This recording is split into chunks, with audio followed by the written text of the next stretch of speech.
Good afternoon and welcome to today's webinar, The Public Health Impact of Legalized Sports Betting, brought to you by the Network for Public Health Law and the American Society of Law, Medicine, and Ethics. I'm Charles Strong, the Digital Marketing Coordinator at the Network's National Office, and I'll be your host for today's webinar. A quick note that both the presentation slides and video playback for this webinar will be available on our website shortly at the conclusion of today's event. We strongly encourage attendee participation and would love to hear from you. So feel free to submit your questions at any time during this webinar by using the Q&A tab on the right-hand side of your screen. All you need to do is click on that tab, select all panelists from the drop-down menu, and submit your question. We'll be addressing all of the questions during the Q&A session at the end of today's event. Your moderator for today's webinar is Carrie McGowan-Lowry. Carrie is the Deputy Director and Director of Grants and Research at the Network for Public Health Law's Eastern Region Office, where she provides legal technical assistance on a variety of health topics. Her current work focuses on empirical legal research and coding, injury prevention, and child and adolescent health policy. Carrie will be leading us through the rest of today's webinar. So Carrie, over to you. Thank you, Charles. Good afternoon, everyone, or good morning, depending on where you are. Thank you for joining us today. And I did want to start off by saying that the Network for Public Health Law has been working to produce real-time guidance, resources, and information on the COVID-19 response.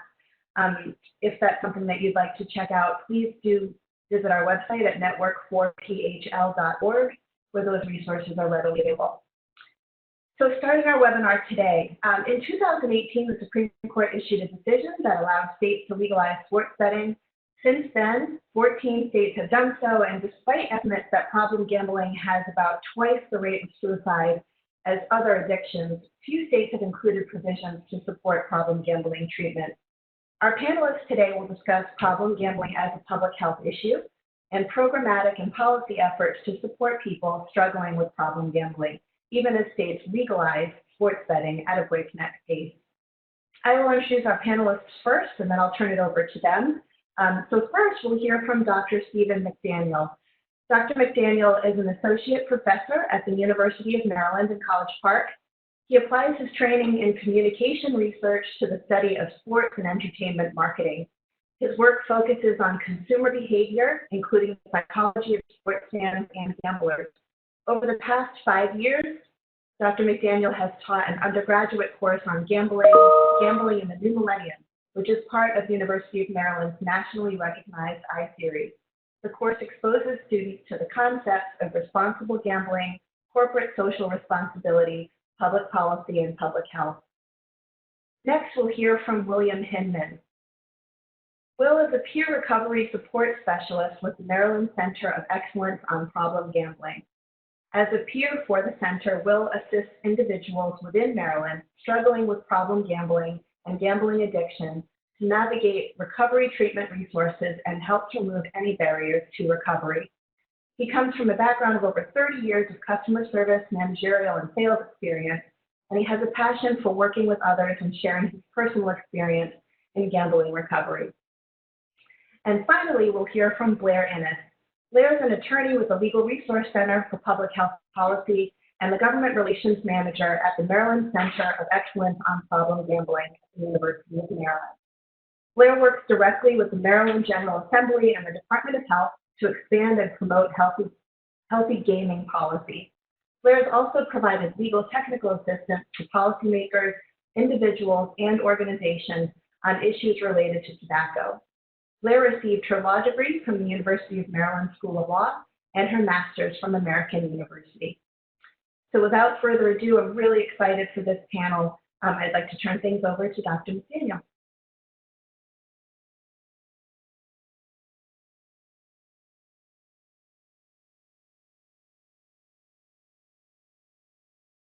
To talk to you today about the intersection of business law and public health.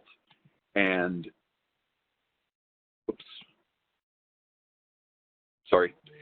in doing so, I'm going to talk to you about a background with federal and state laws. Carrie just touched on the SCOTUS ruling Then I'm going to talk to you more about sports betting and public health concerns, in particular understanding this gambling form and its dynamics and the challenges it creates in treatment and prevention. And then I'm going to talk to you a little bit about responsible sports betting initiatives.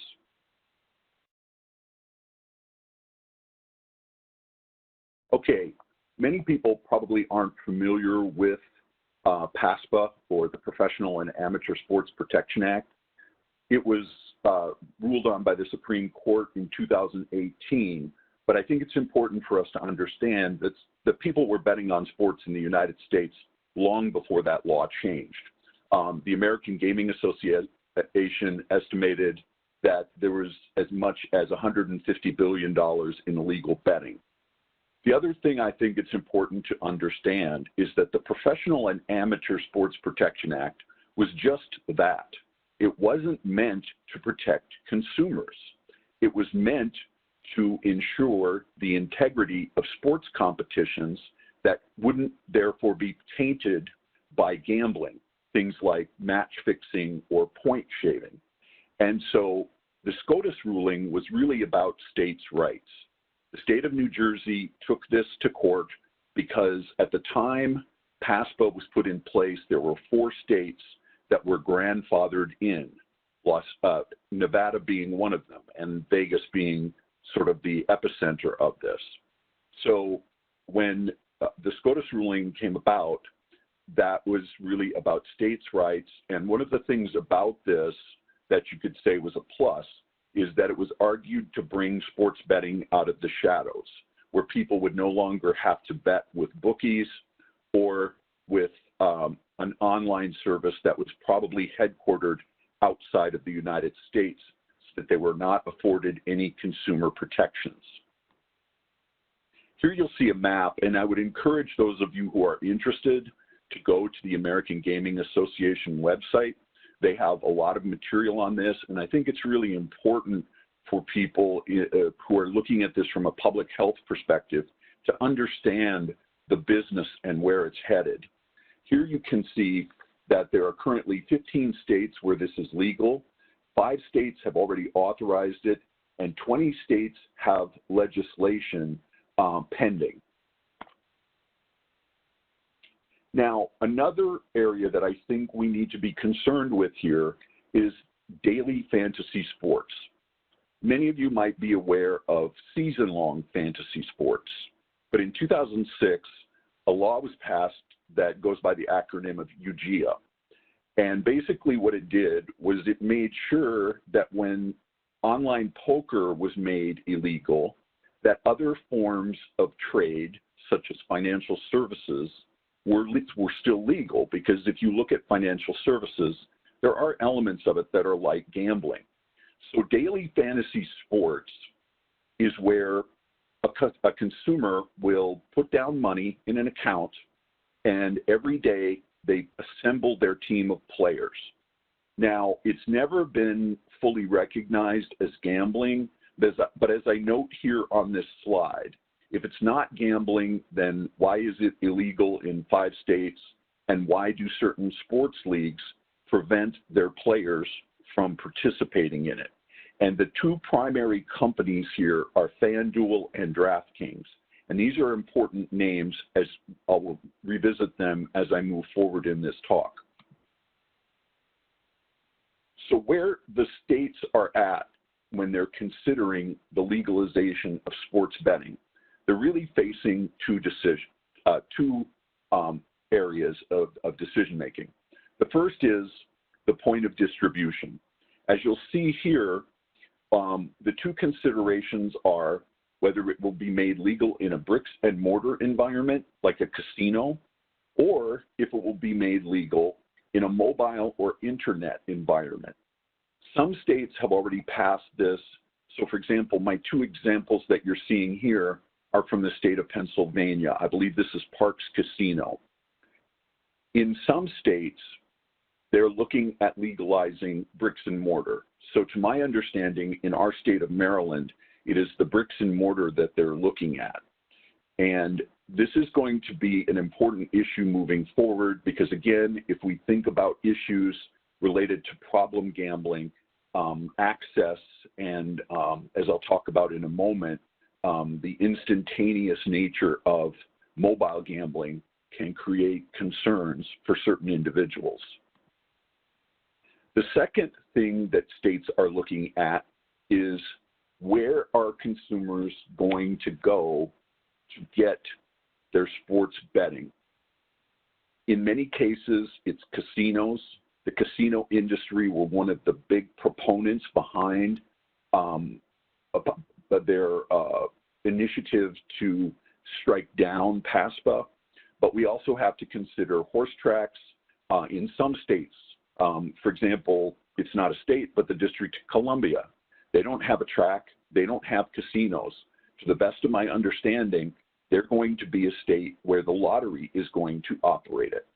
And I've even seen some cases where sports bars have lobbied to try to get in on this, such as Buffalo Wild Wings. Now, if you look at the bottom of this slide, you'll notice the two brands that I mentioned earlier. And notice under each of them now, it says Sportsbook. And these brands have been on the market for over a decade now. They have a good relationship with sports fans. And they also have the technical expertise and the technical capacity to make Sportsbook work online. So they have become big players in this, and in many cases, casinos have created partnerships with them. Now, for people who are not familiar with gambling as a disorder, I think it's sometimes useful to compare and contrast. And sometimes I think it's easy to think about gambling is gambling is gambling when it's not true. So if you look on the left-hand side of my slide here, I've shown you examples of different types of substances.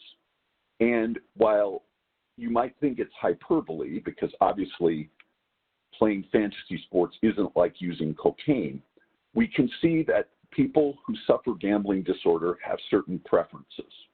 Also, one of the things I want to point out here is that sometimes people look at forms of gambling and see them as benign. And this is very similar to what we see with substances. So for example, in young people today, the public health efforts that we're trying to put forward to illustrate that vaping isn't necessarily safer than cigarettes is an example. Likewise, if we look at gambling, it might be hard for somebody to appreciate that someone can actually develop a lottery addiction. So one form of gambling isn't necessarily more benign to people who are at risk than other forms of gambling. We can also think of forms of gambling in much the same way that we think of substances. So if we look at sports wagering or sports betting, there are certain dynamics. For example, it's a game of skill. Now, with a game of skill, this can also bring along what we call the illusion of control, where people think that they have enough information and they're very knowledgeable about sports, about players, and this doesn't always work out in their favor. And I think Will might be touching on this in his talk. Also, when we look at sports wagering, this is a form of action gambling. It's highly arousing. If we think about the emotion of sport and the uncertainty of outcomes, then multiply that by the financial risk of betting, and we have a very highly arousing form of gambling. Also, with sports betting, you have to think about the potential of betting opportunities along with the frequency of play. So you can sit down and play one hand of cards, but with sports, you can put down bets on multiple games across college and pro, and you can even bet within games. So for example, is someone going to make a field goal or a free throw? So there are a lot more opportunities to bet. Then the other thing that we need to think about is when we watch sports, adults typically engage in alcohol consumption.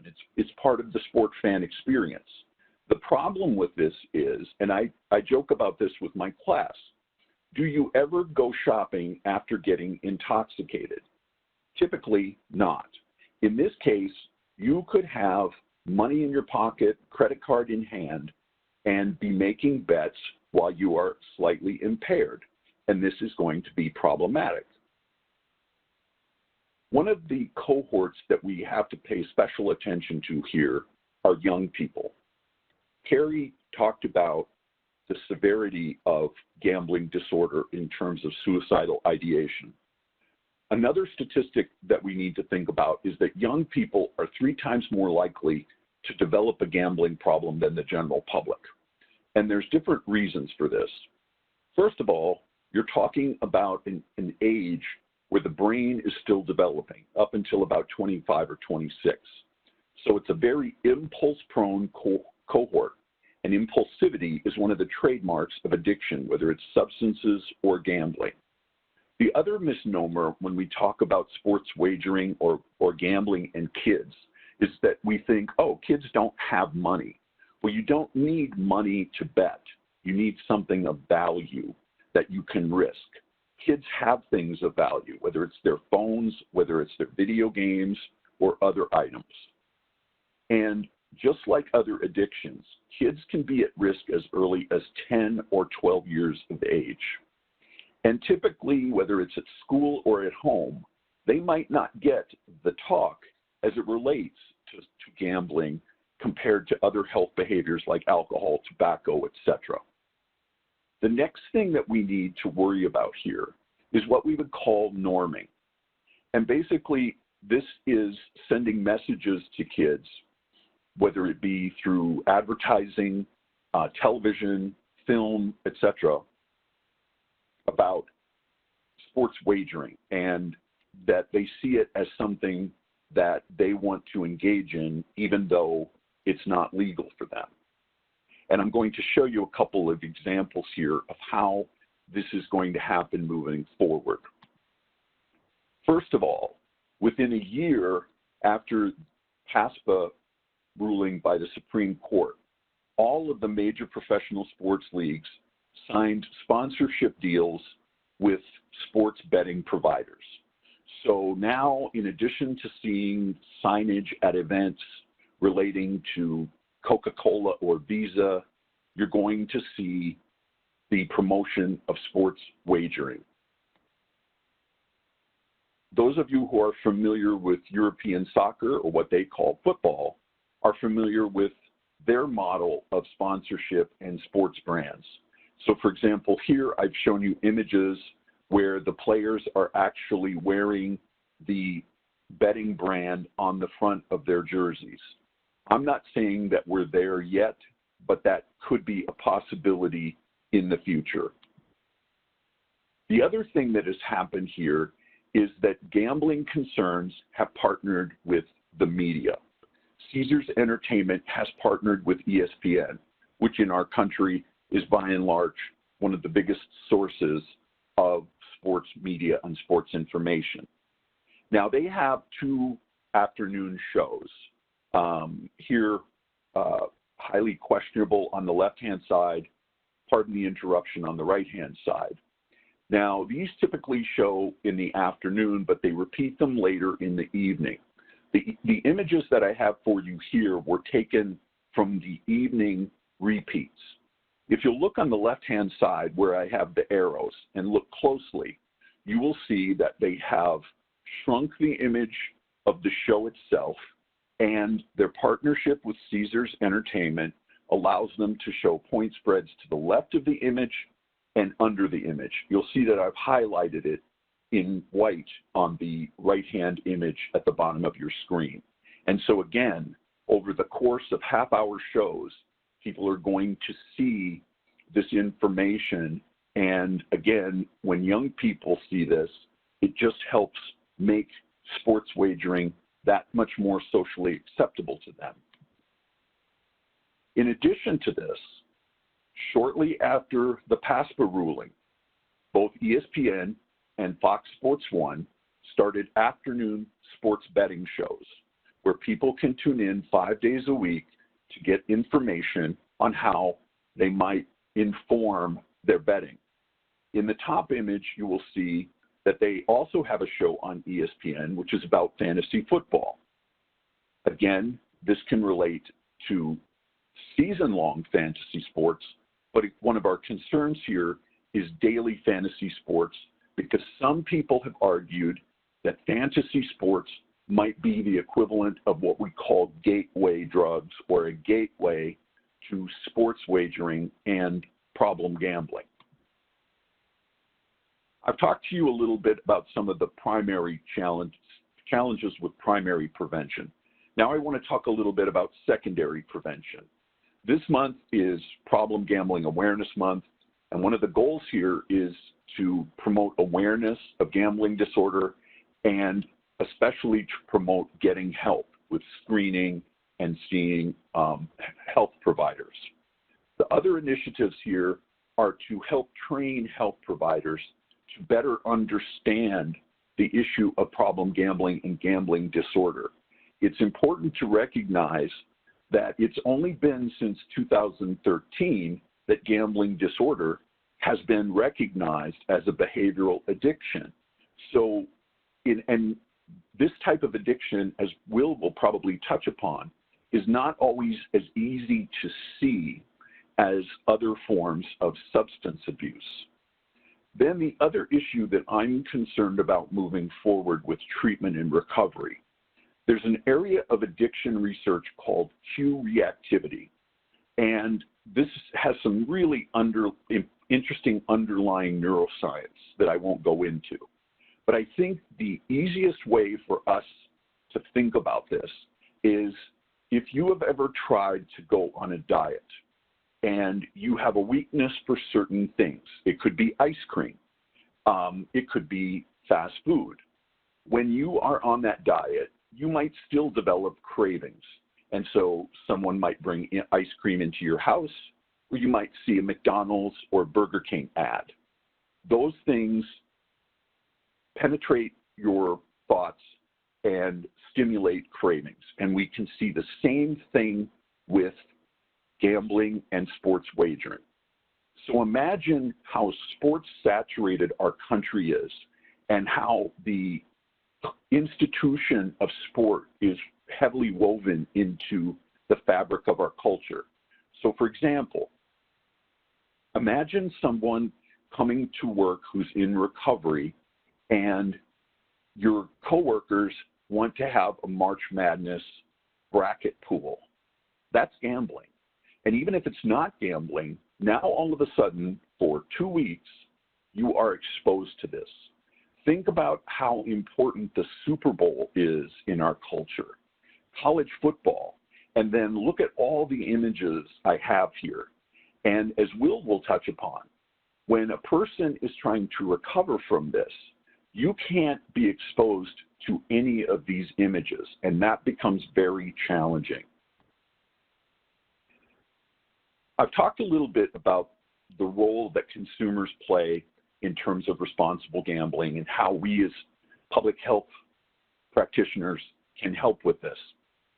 The second group that is related to this is state governments. As I mentioned before, there are many of them now who are considering how to make this legal in their state. Some of the things that they need to also consider is how to monitor sales and marketing activities, and they especially need to think about the funding of not only prevention and treatment, but also the funding of research on gambling disorder. Now, there's an old joke among people who study this, that one of the groups that has the biggest problems with gambling are state governments. If you look at the history of the legalization of gambling in our country, it's always been about what I call gambling for the public good. So whether it's to pay for schools or highways or to lower taxes. And so one of the things that we need to look at here is, how can states responsibly make legislation to help people who are at risk for gambling disorder? Oftentimes what's happened over the years is what we would call a shell game, where if you look at the traditional area where gambling revenues have been channeled, it's education. So they play a shell game where they'll move some money over to education, take some education money, and move it somewhere else. And as I've tried to illustrate here, this can also happen with funding towards treatment and prevention, as well as funding for research. And so my perspective on this is that legislation needs to put these monies in a lockbox. Since we started legalization of lotteries, the money has been headed towards education.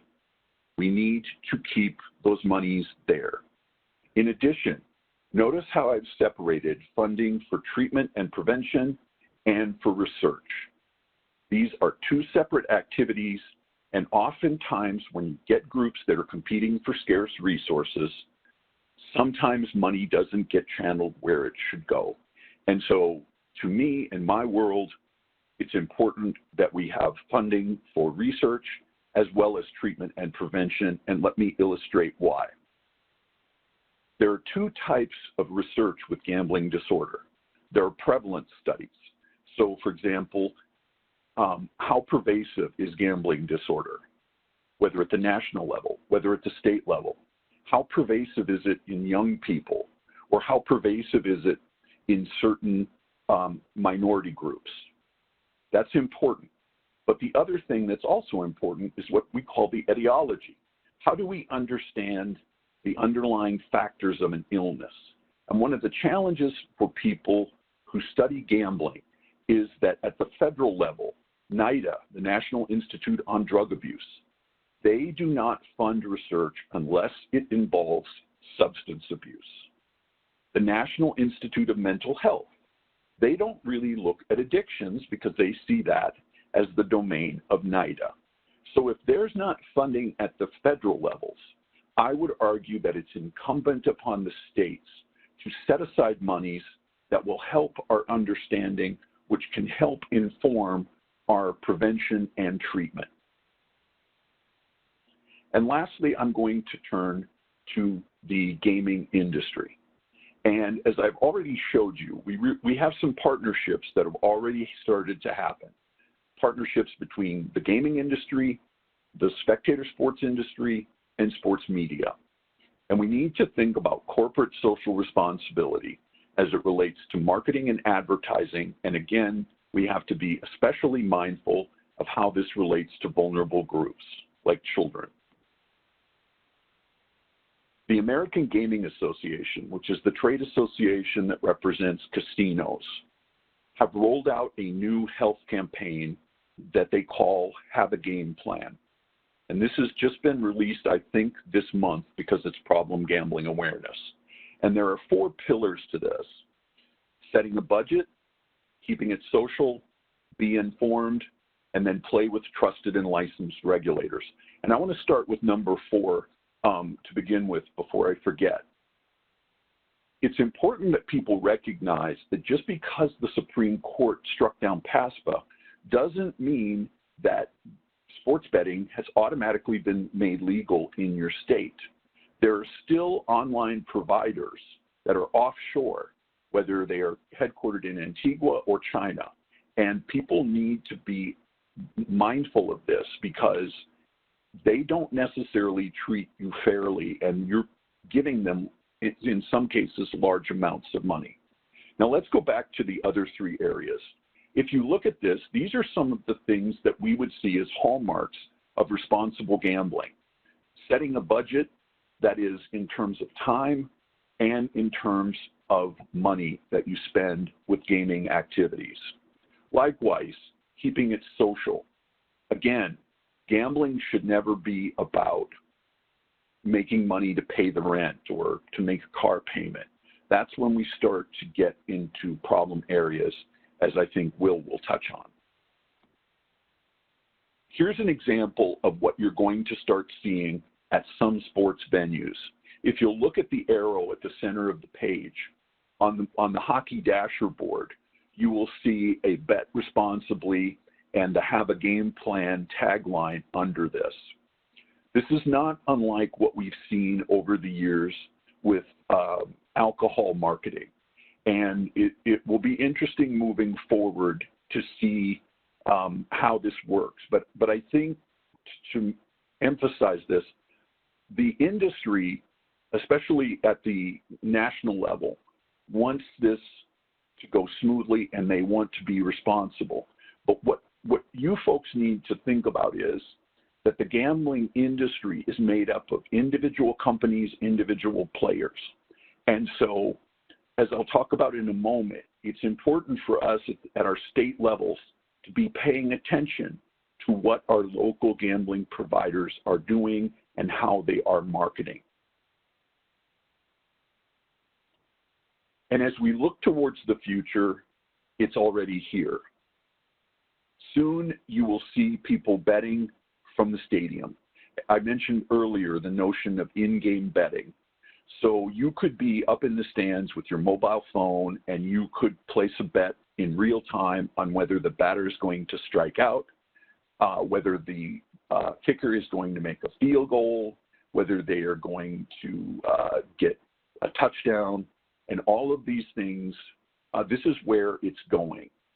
In 2020, the NFL has already talked about creating betting lounges in some of their stadiums where people who have paid to go to the game can go to a lounge, watch the different games on television, and use their mobile phone to bet. Now, at the moment, it's not legal for the stadiums to accept bets, but this could be coming down the line in the somewhat near future. So to conclude, legal sports are here, and the legalization is going to continue, and this is going to proliferate. As I pointed out, sports wagering, sports betting is not new. But I think the one thing that is new is the ubiquity of it, the accessibility. And I've shown you some of the things that we need to be concerned with, especially as it relates to mobile betting.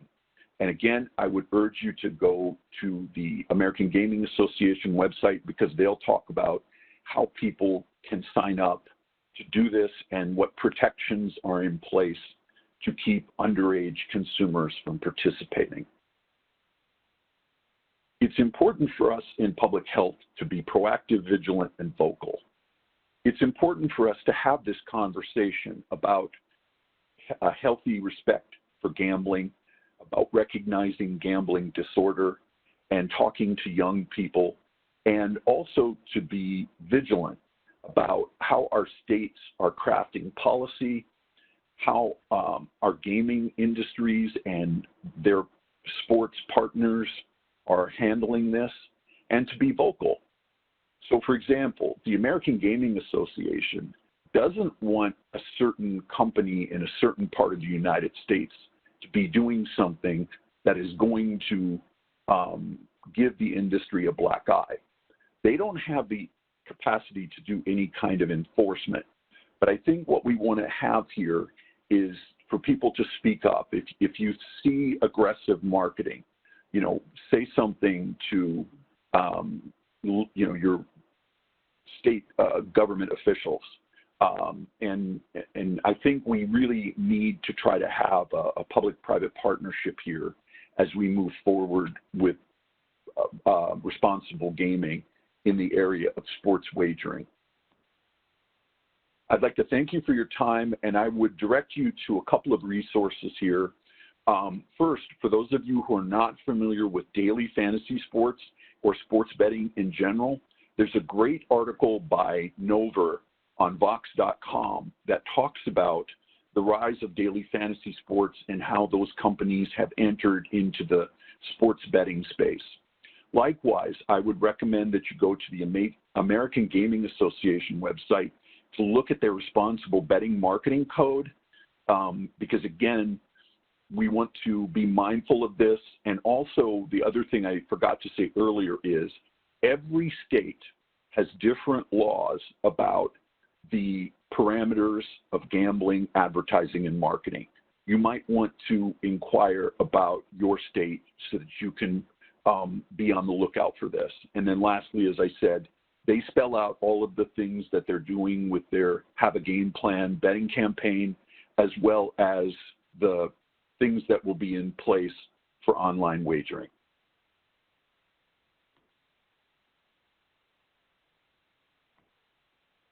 Now I'm going to turn things over to Blair and Will.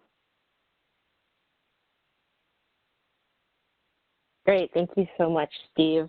So this is Blair Innes, and hopefully Will has managed to unmute himself as well. We're going to be doing a little bit of back and forth in the beginning. This was a lot less nerve-wracking before we were socially distanced. So we're in separate locations, but hopefully this should work out perfectly fine. So we are both with the Maryland Center of Excellence on Problem Gambling. And the center promotes healthy and informed choices for individuals and communities regarding gambling and problem gambling. The primary goal of the center is to minimize the risks and problems associated with gambling in the state of Maryland. And we do this through a variety of initiatives, including public awareness, treatment and intervention services, training and education, prevention, public policy, research, and peer recovery support. So I will go into more detail about those resources and policy considerations later on. But before that, we thought it'd be nice to hear a lived experience with problem gambling. So Will Hinman, who is a certified peer recovery specialist at the center, is going to be sharing his story and some of his experiences as a peer recovery specialist. So Will, all yours. And I'm a certified peer recovery support specialist. Sorry, you might not have volume yet. My name is Will Hinman, and I'm a certified peer recovery support specialist for the Maryland Center of Excellence on Problem Gambling. Important to note, the center is not opposed to gambling, nor do we endorse it. Our goal is simply to keep it fun and safe for those who choose to gamble by increasing awareness and educating the community on the risks associated to gambling. One of the ways we do that is through awareness presentations such as these. So we thank you all for taking the time to attend this, especially with everything else going on in the world. The two things we really emphasize to those who choose to gamble is to set a limit and stay within it, both monetarily, with money, and where time is concerned. The majority seem to be able to do that, but for the ones that can, it can definitely turn into a serious problem. We really also emphasize that people not gamble when they're at high risk, and some of the factors I think Dr. McDaniel already touched on was, high risk would be considered one, like when you're coping with grief, loneliness, anger, depression. Two, when you're under financial pressure and stress. Three, recovering from a mental health or substance abuse issue. Four, like if you're under the influence of alcohol or drugs. And of course, not gambling under the legal age, which is 18 for like lottery games and bingo halls and 21 for casinos, obviously because the brain is not developed till 25 years old. So if you're gambling under any of these high-risk conditions, you're much more likely that it can turn into a problem. I can attest to a lot of what Dr. McDaniel touched on. So I started gambling around, I believe it was around the age of 20 or 21. I was in college. I was heading up to New York Giants, Arizona Cardinals game.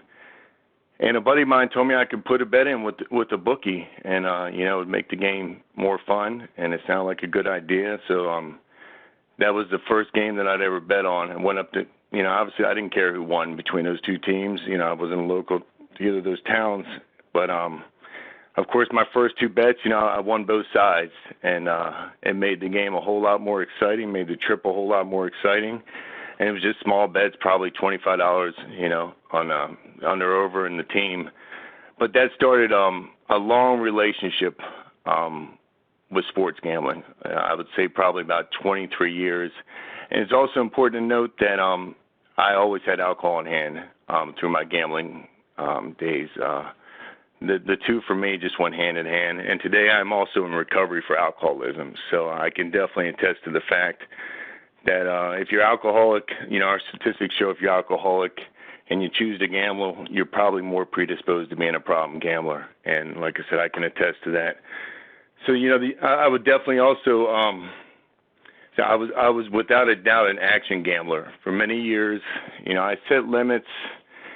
Many times would go a little bit over my limits, but not to the point of danger where I was in risk of losing everything. I valued the things I had and hard work and, family down the road and all that. So I wasn't going to risk everything I had.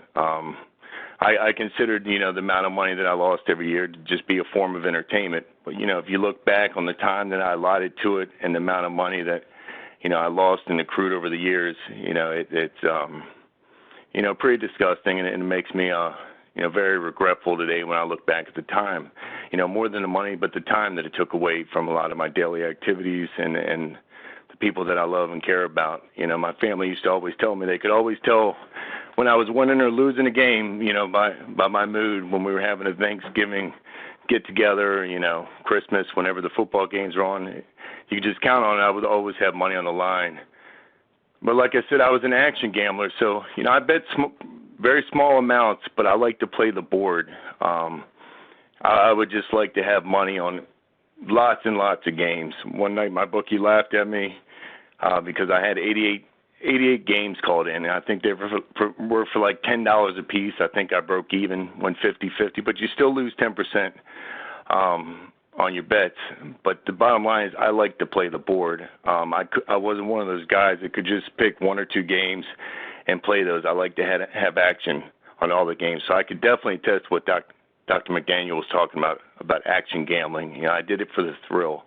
And there's nothing more thrilling, than getting together on football Sunday with all your friends and hanging out, watching the games. You got your jerseys on. Everybody's rooting for their teams. You're drinking. You're high-fiving each other, But I can also remember a lot of days where I was in a pretty bad mood by the end of the day, and the games hadn't gone the way I liked. And, I can think back to many times that gambling definitely dictated my mood on many occasions. So that went on for many years. I managed to, the alcohol and the gambling was always a problem, but I managed to live life, and it didn't end up in any legal consequences or anything such as that. But like I said, it was a problem for many years. Just the amount of time I was spending on it, and the losses added up over those years. But like we said, gambling, high risk. So what happened was in 2011, a company I worked for many years, went out of business, and I was going through a major life change. Initially, my alcoholism spiked through the roof. I started drinking more than ever, pretty much the moment I woke up till the time I went to bed. And my ex-wife, who at the time was the love of my life, she didn't like the behavior she saw.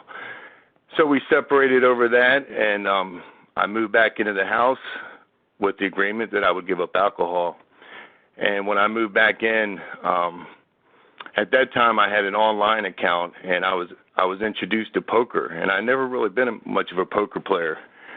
But my gambling escalated through the roof because I was substituting it. I was substituting it with the alcohol, and I was playing literally 24/7. And of course, I was also putting in sports games throughout that. But I was substituting addictions, and that's why a lot of times we do presentations in rehab centers where there's alcohol or substance abuse is to just educate the recoveries, not to substitute one addiction for another, because that happens often. So I was removed from my house again because of my gambling. And she didn't like that behavior either. I thought I was going to be a professional poker player, but she didn't like that idea very much. So I moved back out, and at that point I thought my life was over anyway. I'm going through a divorce. I'm going to lose half my stuff anyway. I'm paying an attorney. I'm watching my savings deplete, and that's when I decided it was, go big or go home time. And I was very much gambling at high risk. I was under financial pressure and stress, dealing with the substance abuse issue, and I was coping with grief, loneliness, anger, and depression, all those things. And that's exactly what I did. I started playing high limits, and they say the worst thing that can happen to an alcoholic is he drinks successfully. The worst thing that happens to problem gamblers is they win. And that's what happened the first couple of weeks. The problem is it only takes one bad run, one bad night, and you can lose everything you've won and then some, and then you get to the point where you're just chasing that money. And that's where it gets really, really dangerous. And that's where the suicidal ideation starts kicking in, and that's where it took me. In the end, and then I was suicidal. You know, I have a life insurance policy. I thought my family and my kids were better off if I was dead rather than alive, because I was worth more dead than alive. And I had a plan in place to take my life, which fortunately was intervened by a family member. But I can definitely attest to the fact that you know, there is, for a disordered gambler, the risk of suicide is definitely probably much greater than any other addiction. And our statistics show that I guess 50% of disordered gamblers consider suicide, and 1 in 5 will attempt it. And I don't find that hard to believe at all. And like Dr. McDaniel said, you know, it's unique. It's a unique addiction in a couple ways. First of all, because you can't. There's no visible signs. So, you know, we're not snorting poker chips. Our noses aren't red. We're not stumbling, you know, unless we're, you know, alcoholics like me. But you don't know that someone's, you know, that they're in the grips of a gambling addiction. And the other unique thing about it is a lot of problem gamblers, they get to the point where they want to stop. But when they get that next paycheck, they're already so deep in debt, they're thinking, what am I going to do with this? You know, I got to try to win it back. So they still consider it the only solution. And I love we have a rack card that says if you consider gambling a solution, it just may be a problem, because it kind of covers all the bases, whether, you know, you're talking about money, whether you're talking about time, or just, you know, escaping your problems.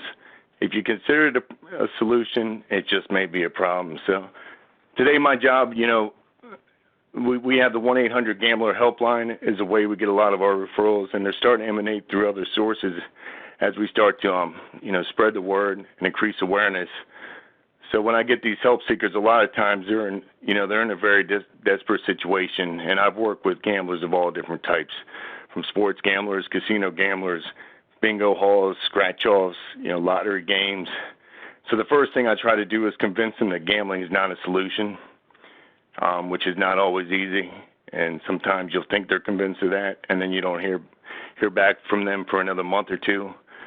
And then the second thing I try to do is, no matter what situation they're in, is to inspire hope, because there is always hope. And, you know, there's just nothing more gratifying than seeing that light bulb of hope go on and hear the hope in their voice, and, you know, being able to join them at a GA meeting, and all of a sudden they're helping another newcomer. So that's where I found my recovery was 12-step recovery, and Gamblers Anonymous and Alcoholics Anonymous. There's a solution in both those rooms. You know, it's about sponsorship, 12-step recovery. But so that's my job today, is just to inspire hope, convince them there's a solution, and try to convince them that gambling is no longer the answer. And so I do my best to do that today, and I do a lot of awareness presentations such as these, try to spread the word. Also, we mentioned that the state of Maryland offers no-cost treatment for Maryland residents that have an issue with gambling. Well, the other interesting statistics, so we estimate there's about 150 problem gamblers in the state of Maryland, which doesn't sound like a big number. If you're talking about, you know, there's probably a little over 6 million is the population, I believe, in Maryland.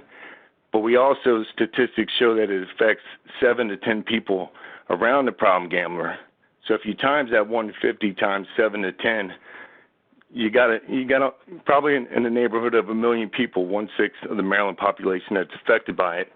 And statistics also show that 90% of Marylanders have gambled. So it can be a statistic number, but the beautiful thing is we live in a state that offers no-cost treatment to Maryland residents as well as their concerned others. So it can be a family member, a friend, or even a roommate whose roommate is gambling the rent money away, so they're about to get evicted.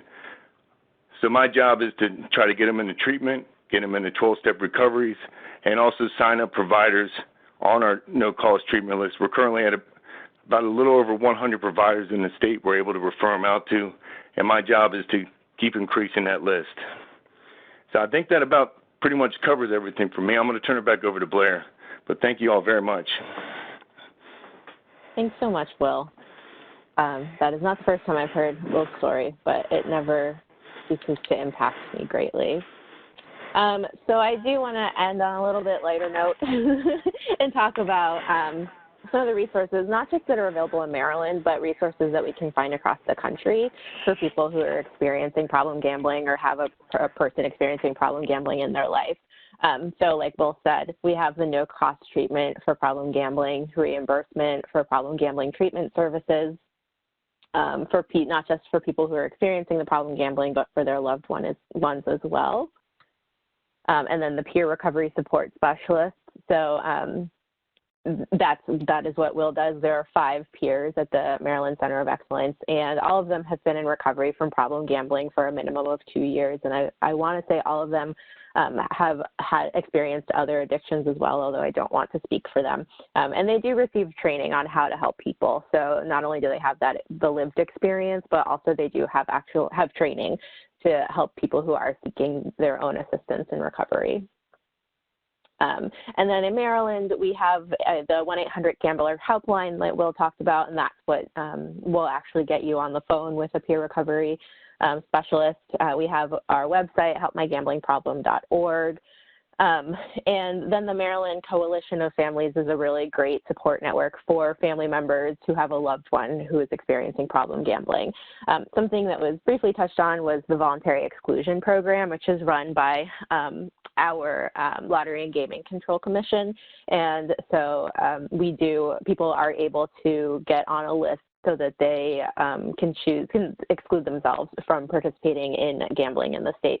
And these are things, again, I'm talking specifically to Maryland because that's where we live and work, but these are preventions that you can and do find all across the state. And I will also say that if you are not a Maryland resident, but you have questions about what sort of services are available in your state and don't know where to start, we are more than happy to help connect you in any way we can to any resources in your own state as well. And then these are more national options, Gamblers Anonymous, like Will was talking about, and also Gam-Anon, which is geared towards the people who are impacted by the problem gambler in their life. And then Maryland 211 is a way if you are in a crisis at the moment, not necessarily like you need money crisis, but some sort of emotional, mental type crisis. Maryland 211, pressing 1, you can get someone on the phone immediately for that too. And then what I do with the center, advocacy.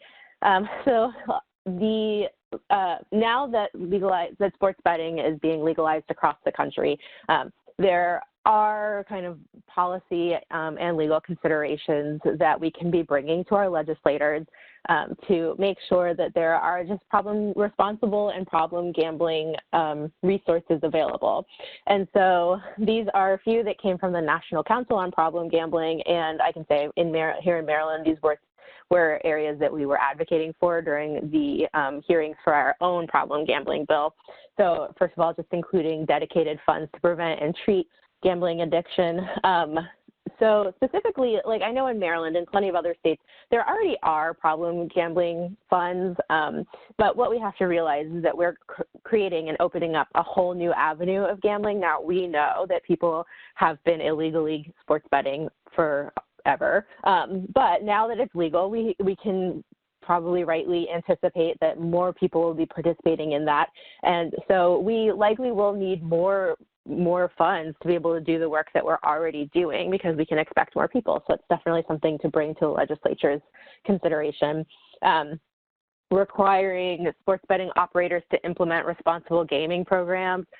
So that could include comprehensive employee training, self-exclusion like I was just talking about, the ability to set limits on time and money spent in betting, or just specific requirements for the inclusion of help or prevention messaging in external marketing like what Steve was talking about.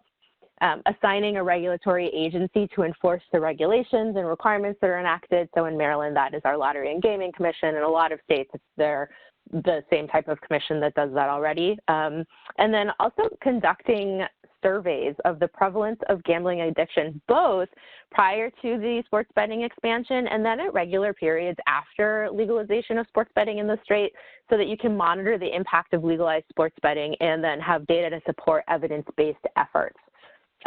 So that specific bullet point is not one that we have been seeing very much of in the different states as they're legalizing sports betting, but I think it's a really important one so that we can not only see what impact this legalization is having at the state level, but also just what's the best way to spend the dollars that we do get to support people. So that is everything that we wanted to talk about, and here's our contact information for Will and I. And again, if you are in Maryland and looking for resources, or if you need to be connected with resources anywhere, we are more than happy to assist in any way we can. So please don't be a stranger. Thank you. Thank you so much to all three of our panels. I learned a ton, and I echo one of the comments in the Q&A box that says, this is not a question, but I want to say how much I appreciate Will sharing his story. So we do have some questions for our panelists. The first question is, and Blair, if you want to try to field this one, has any state allowed both brick and mortar and internet in one bill? Yeah, most states that have legalized it do allow both now. So just a few that might be of interest. So Illinois, Indiana, Iowa, Nevada, which probably comes as no surprise to anyone, New Hampshire, New Jersey, Maryland, our bill, which hasn't been signed by the governor yet, but Maryland will likely also include both. So most states do. There are fewer states that don't. And some states say they will and just haven't done it yet. Awesome, thank you. So the next question, Will, if you want to try to field this one, how do you access no-cost treatment in Maryland? Will or Blair, if you want to answer that. Yeah, Will, I'm going to let you do that one because I know that's something you talk about a lot.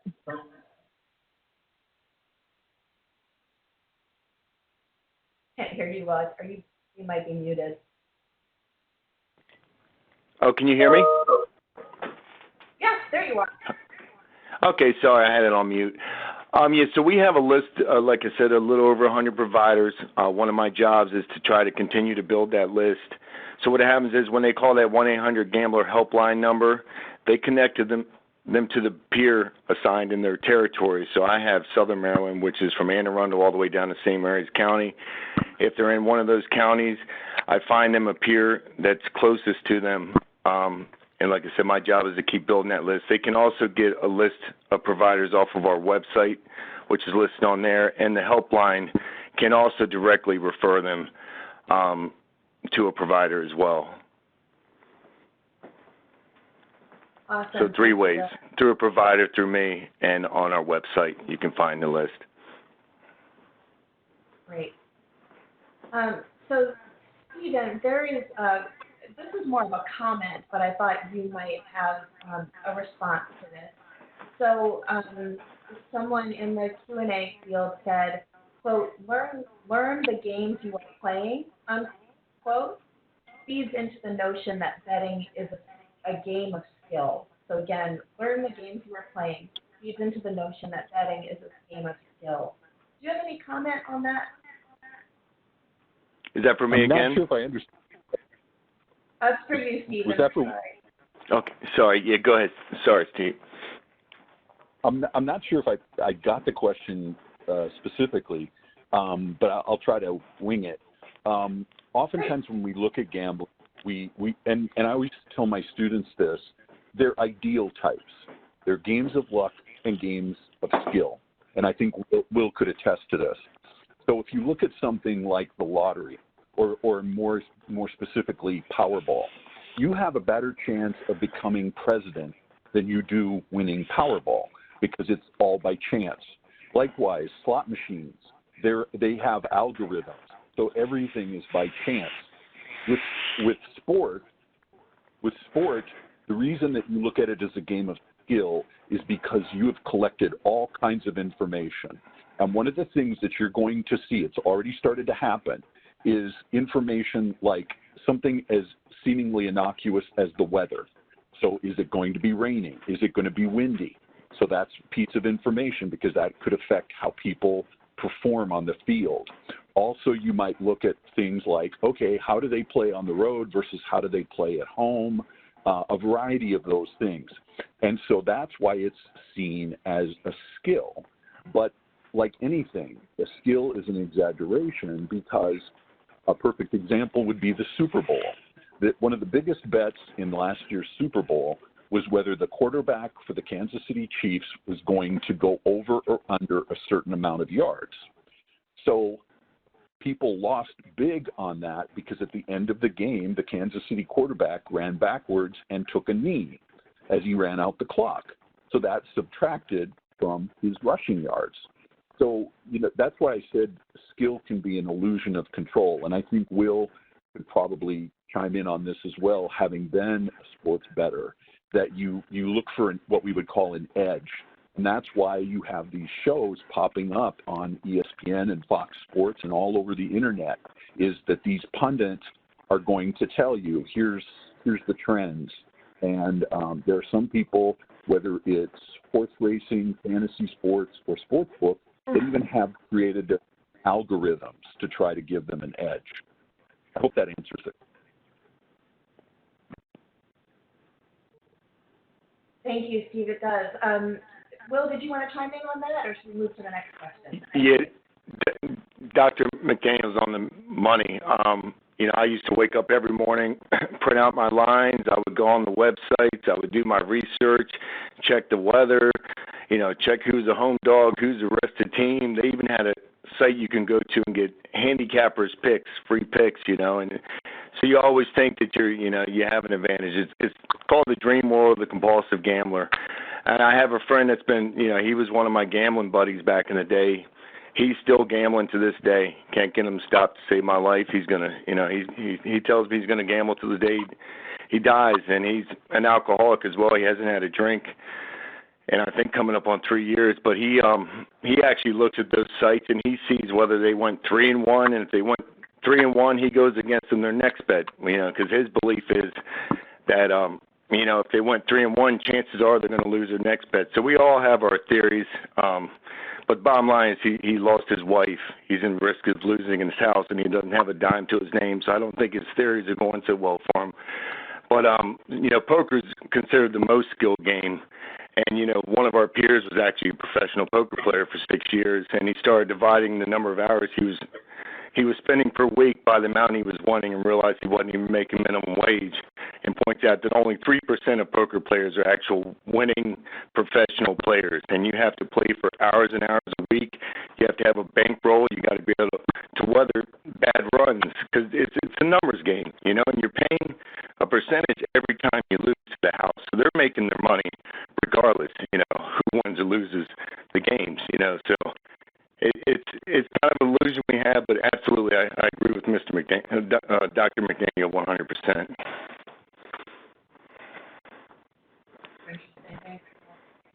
Blair, back to you. Another question is, another impact of the pandemic is the shutting down of the US and most worldwide sports, and thus a stoppage of sports betting. So sports gamblers are now in an involuntary abstinence. Do you have any thoughts on that? And I'll open that up to Stephen and Will as well.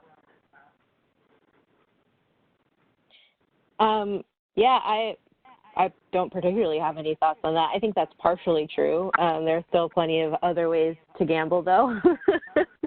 So I don't think we're having any real stop on gambling in general. Well, I'm sorry, I didn't hear.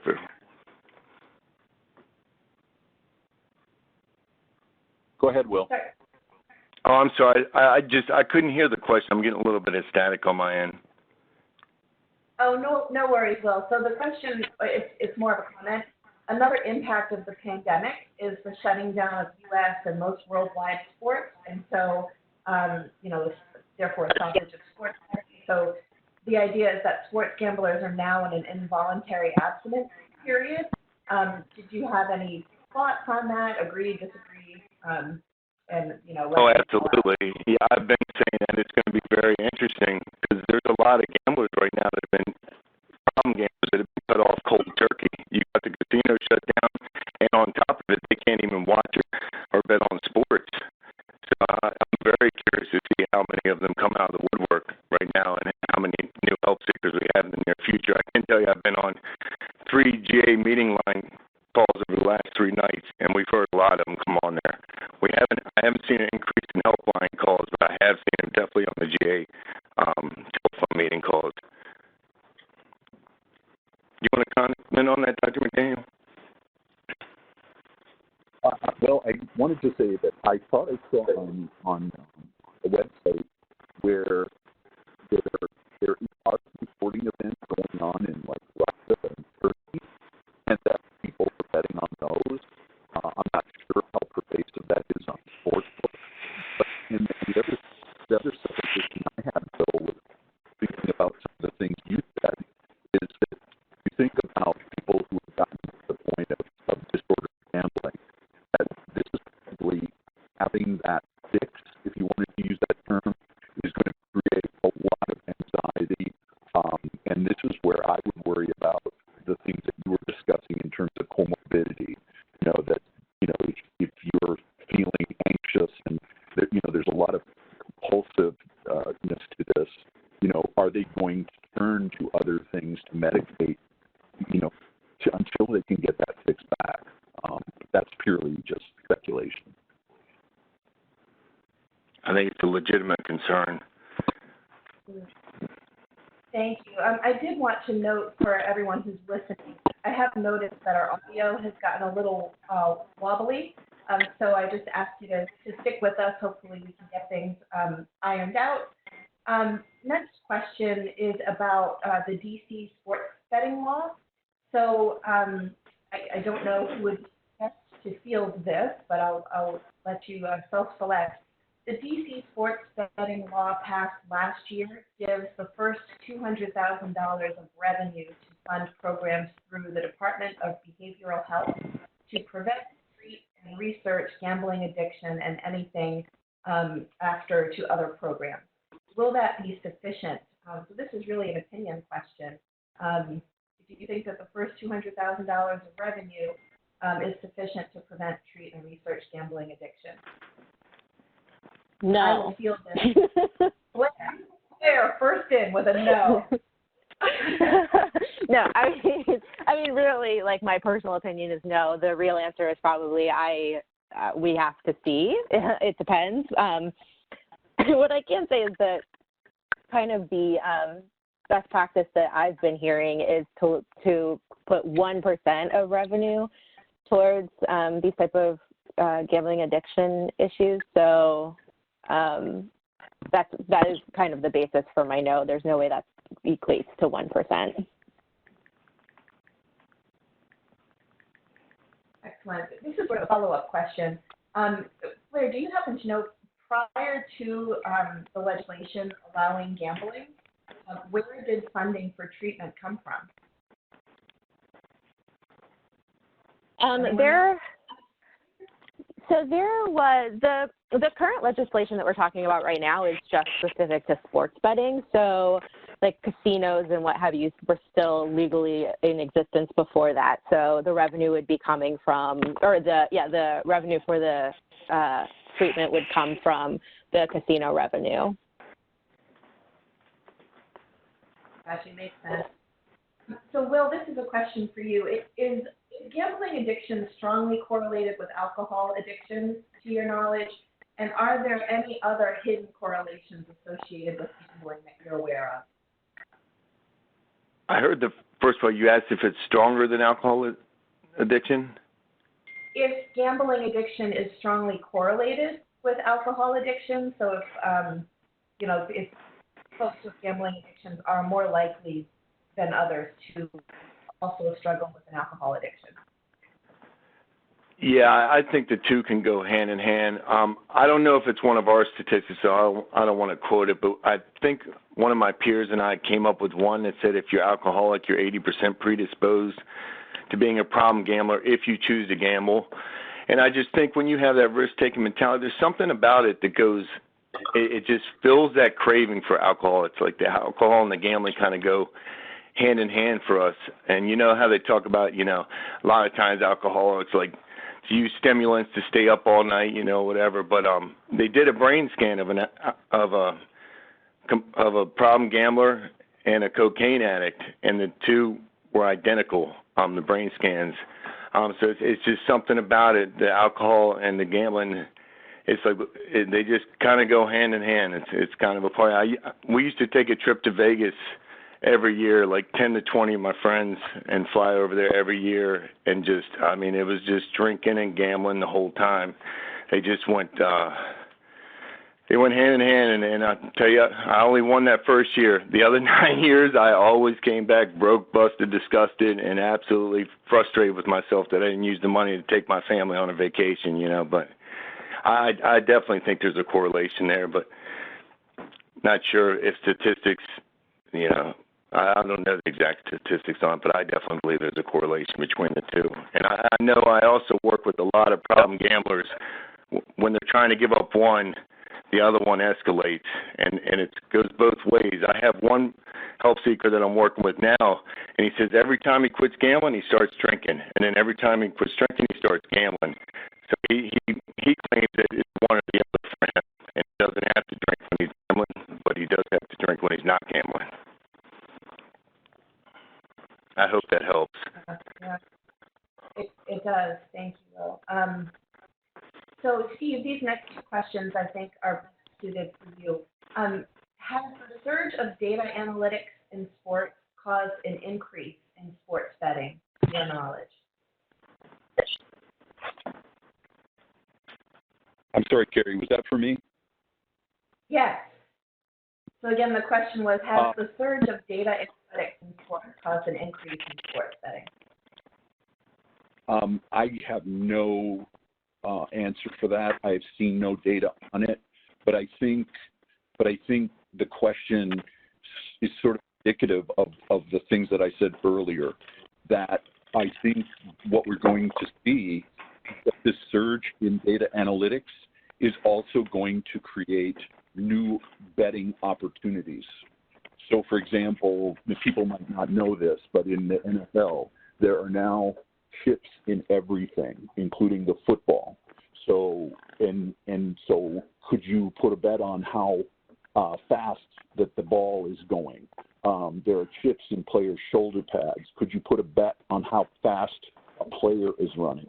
So I think that there's a world of opportunities that, like I said, for in-game betting. And as I said earlier, that's really one of the areas where I have concern is this in-game betting from mobile. You bet on multiple things within a game while you're still betting on other games. And that, I think, is problematic. But yes, the data analytics, I think, is hand in hand with what we see. And it's also going back to what Will was talking about in terms of people doing their due diligence in placing their bets. It'd be sort of, I think if you look at data analytics, I think if you look at the data analytics, I think Will would agree with this as well. People don't often think about this, but sometimes with gambling disorder, I had a guest that used to be an associate of Will's in my class, and he would talk about one of the ways that he relapsed was with day trading. Well, people would look at that and go, well, day trading, that's playing stocks. But if you think about it, playing stocks is very much using data analytics to inform your sports betting. So I think that's hand in hand. Thank you, Steve. And I think that your response is also a direct answer to this next question. And I think the answer would be yes. So the question was, in Vegas, there's no end to the ways in which you can bet or what you can bet on. And will that eventually be the case in Maryland? I suspect that your answer would be yes to that. And do you have any response, any of our panelists, to that question? Is that for me? Yeah, whoever would like it. Yeah. Go ahead, Will. Yeah, there's no. I mean, again, it's like when before marijuana was legalized. I mean, I agree. A gambler's going to find a way to place their bets, and I used to gamble on everything. If I was shooting free throws, I would play basketball. At the end of it, we'd shoot best of 10 to see who pays for lunch. When I used to play video games, we used to put money on the line on NBA Live 98, so that shows you how far it goes back. They're going to find a way. I just think we need to be really monitoring people's mental health through it, seeing whether they're, under stress when they're gambling, and just making sure, if they're gambling responsibly, like at least, MGM's put in game sense in place to where they're walking around, because I think the only way to really tell is to monitor people's body language, how they're reacting, and just see if they're in distress. So this next question, Will or Steve, whichever of you wants to respond. The question is, how will the industry keep or control team players from fixing the game or playing soft in order to affect the final score? Is that even possible? I'll take that one, because to me this was always the fallacy of PASPA. That PASPA thought, okay, if sports betting is illegal, then there can't be any match fixing. Well, if you look at the history of match fixing, it was all brought about by organized crime. If we go back to the turn of the century and the Chicago Blackhawks, the members of organized crime paid the players on the White for World Series. And so the fact that you've made it legal, to me, doesn't seem to change anything. And in fact, the argument is that now that it's legal, like it is in Europe, you can use data analytics to monitor betting trends to inform you as to whether there could be something wrong. Now, and I would also add this, because I think this is important. The NCAA is very much against sports wagering. But, and also on college campuses, the only students that are getting a talk about gambling are student athletes. And whenever I hear sports leagues and teams talk about this, there's only one thing that they're concerned about, and that's the integrity of the game. You never hear them talking about, can sports betting do harm to consumers, and how can we reach out and do things? And hopefully this program, this partnership with AGA and sports leagues is going to change that conversation. But to your original question, I don't see a way that you can really avoid it. I mean, if the ability for it to happen, it's very hard to monitor it. So for example, like a quarterback in the NFL, they don't have to lose the game to change the game. They could throw a couple of passes a little high, a little off the mark, and it changes the point spread. So I think it can still happen. I think that, of course, leagues are going to put things in place to monitor this. I think leagues are going to put things in place to help, again, instill in players that, don't do this. But I think probably the people that are most at risk would be college athletes, because, they're not being paid for what they're doing. Interesting. So, Steve, this is another question, I think, for you. Are you aware of any research that shows a correlation between online social casino games, where you get to, free play, you can pay to play, but all winning is virtual, and other forms of true gambling? Okay, so let me see if I got that question correct. You're basically saying, is there any correlation between someone who plays online and then also plays in a casino? Is that the question? Yeah. Yeah, I believe that's what the asker is getting at. I'm not really aware of any research that shows that. However, I will say, and this is a little bit dated reference, but maybe all of us can remember when televised poker, seeing poker tournaments televised on ESPN and other channels became in vogue, that there was a player called Chris Moneymaker, and that's his name. You can't make this stuff up. But basically, a lot of players honed their skills playing online. And so if you think about it, it's much like sports. You could get all your reps online and then go play somewhere else, like in his case, the World Series of Poker. I don't know of any research that says that, but again, it's sort of like Will touched on it earlier about his associate that was trying to be a professional poker player.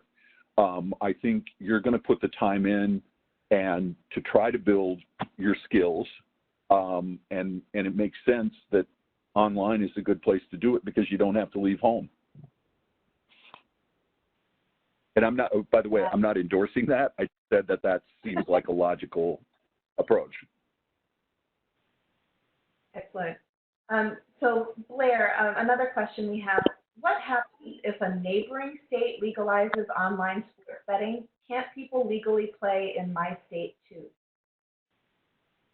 No, and this is actually really interesting. They can, the apps that they would be using to do the gambling can actually use geolocating to figure out where you are. So they won't let you place the bet if you are not in the appropriate state. If I could add, go ahead. actually the term is geofencing. So for example, if you look at the state of Utah has no legal gambling, although ironically, I think they do allow daily fantasy, but they allow no legal gambling, whether it's lottery, casino, whatever. So there would be like, for lack of a better way of putting it, as Blair said, an electronic fence around that, so that in the state of Utah, the geolocation device would recognize that you were not in a position and you couldn't get access to doing that. Although, again, as you can imagine, in this day and age, I have heard that some people have tried to do workarounds on this. Again, I'm not a tech expert. Very interesting. So another question that's come in, and this one really deals with gambling behavior. So Will, I'm going to let you take a crack at this one first. Can a gambler be a player of one particular game and yet have no interest in sports betting? Say that one more time. Sure. So the question was, can a gambler be a player of one particular game and yet have no interest in sports betting? Well, yeah, I guess I'm kind of confused as why they'd be playing one particular game if they didn't have any interest. No, but Dan, I can tell you that you can put a bet on a game that just absolutely doesn't matter, where you don't care about either teams, where the one team is a much better team and they're supposed to win by 20 to 30 points. But if you got that team minus 22 points, it makes that game real excited whether you're in the sports or not, because I guess that's what they're asking. If you have money on the line, it becomes a financial endeavor, so even if you're not into the sports, you're into the wager. I hope that answers the question. Will, I think what she was asking is, going back to my point that I raised during my slides, can people have a preference for one game? Like, say you have talked about people who are addicted lottery players. Could a person be an addicted lottery player and not have any interest in sports wagering? Oh, yeah, absolutely. Absolutely. I know people that are real into scratch-offs and lottery games, and they have no interest in going to a casino. A lot of it, too, is the dollar amounts.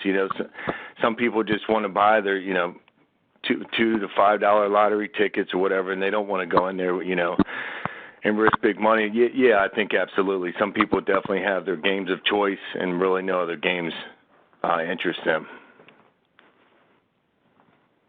I just want to also shout out that the person I just also want to shout out the person who asked that question is Ken, who is another one of the peers at the center. So shout out to Ken doing the good work. Thanks, Ken. Hey, Carrie, I dug up a slide.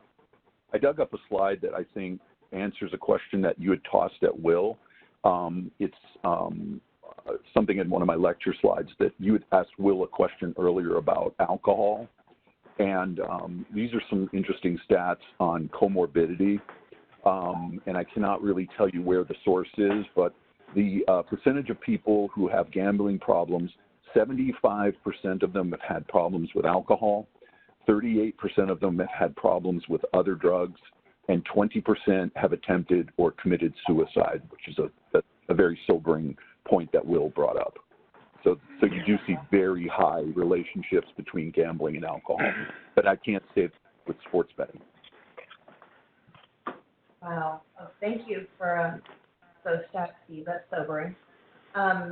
So we have 3 minutes left and one question. So the timing here is pretty perfect. So the last question is, and I'm going to throw this up for whoever wants to grab it and answer it quickly.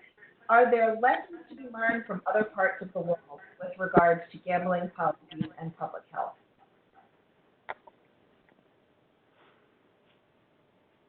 Blair? I didn't catch the part of that. Or Dr. McDaniel?